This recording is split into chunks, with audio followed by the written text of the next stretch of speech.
9 changes Diablo 4 desperately needs.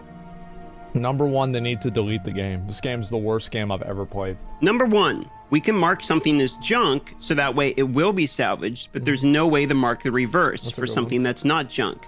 Meaning when we actually go to the blacksmith and we do all items, it's going to destroy all items, no matter if it's junk or not. This is the reverse of what it should be. You should be marking things for what are not junk. For that reason, the first change we need is a way to mark things to save them. I've crunched really good items. Number 2. I don't know why this hasn't happened. He's completely right about this. Why the fuck? Why the fuck do we not have a locking system?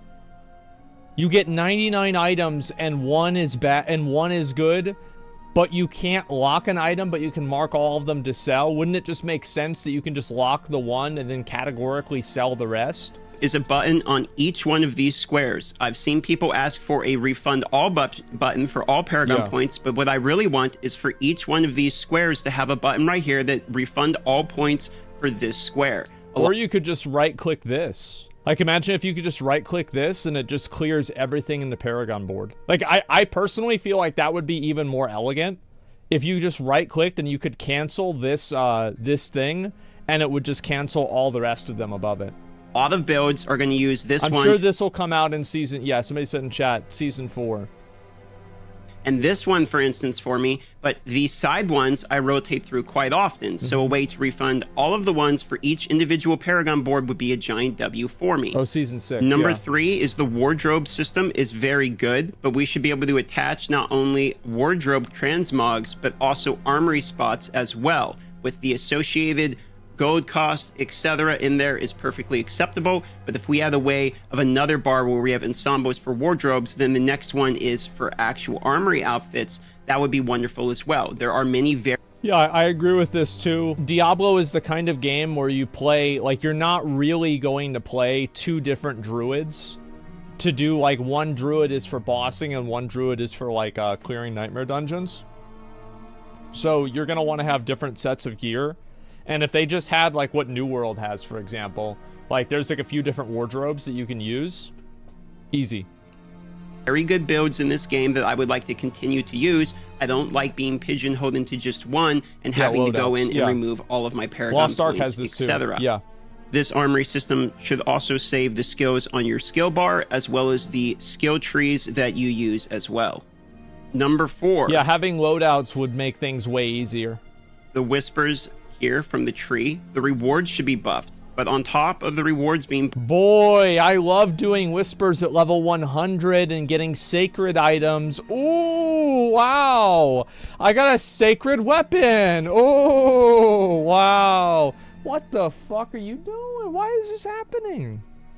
Buffed after you claim and complete one, you should be able to click and select the next region you want to target. Maybe there's dungeons you want to accomplish there. Maybe there's renown you haven't got yet there. Maybe you have a nightmare sigil there. It would seem to me if you're on a spree of doing these, you should be able to continue to be on a row and click, I want to go here, and have all of these randomized ones across the map be generated in whatever region. Understandably, this could maybe be used to min-max to make some regions better than others, but I think in a counter logic, it would also be good for players who are still coming up in the game, as they can target locations they still need to discover.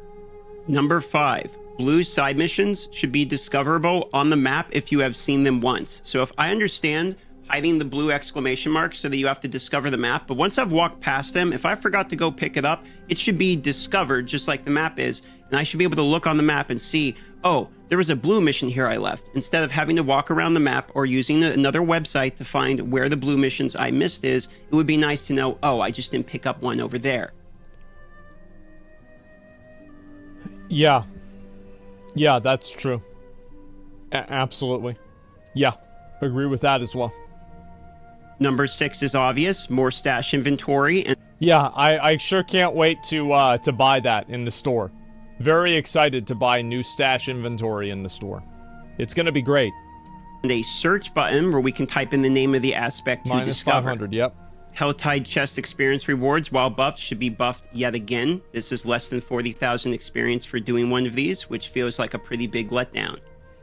I feel like doing open world events should be maybe even a little bit better than Nightmare Dungeons whenever they're up, to incentivize people to go out and actually do the open world events. Like, I don't know, maybe this is just me, but I feel like they should be really, really good. Because even whenever they're better than Nightmare Dungeons, like, guys, you get more loot from Nightmare Dungeons because you can just spam run them over and over and over with no travel time restrictions. So it has to be better in order for it to be equal on like a base level. The oboe trader should either give the ability to get unique items, or the whispering keys that you buy in order to open up the silent chest should have a chance of getting uniques as well. Yeah. It does feel disappointing to me that the whispering keys very often don't feel like they have a reason to exist. I would rather just gamble with my oboes instead to try to get an item. Yeah, I've never opened a whispering chest once before. I've never even done it. 50th player to achieve 100 in hardcore. Blizzard did not put me on a list of 1,000. I followed all instructions and I got scammed like a kid. Peepo sad. Well, just tweet at them and they'll fix it. I'm sure they'll fix it. Therefore, the whispering keys could have some benefit other than just random dopamine of seeing a chest if they could actually drop a unique themselves. This would also be balanced by the fact that you have to have the keys either in your inventory or in your stash, which they do work from stash, by the way. And you also have to find the chest around the map. For this reason, it's sort of balanced. I think it would be fine.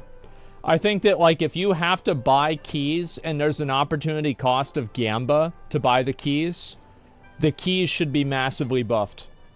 Like, there should be, like, at least a 10% chance if you find one of those chests that, like, it has a unique in it.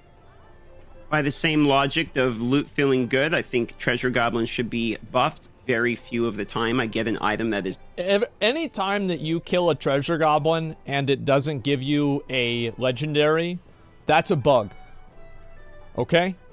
That's a fucking bug. In my opinion, I think anytime you kill the butcher, you should get a fucking unique. And every time you get a treasure goblin, you kill a treasure goblin, you should get a fucking a legendary. And maybe if the butcher is over level 100, it gives a unique 100% chance. Any good. It comes from a treasure goblin. I more now kill a treasure goblin because it is a treasure goblin and it's fun more than expecting good loot to come from a treasure goblin.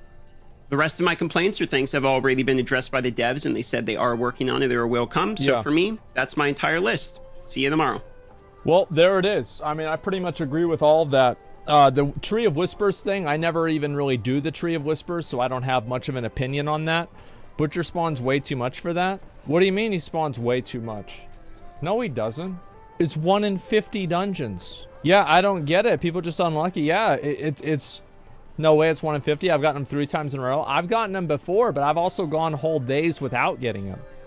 I think people remember whenever they get them 1 dungeon or 2 dungeons in a row, but they don't remember whenever they don't get them at all for an entire day. It's like fucking Gamba philosophy.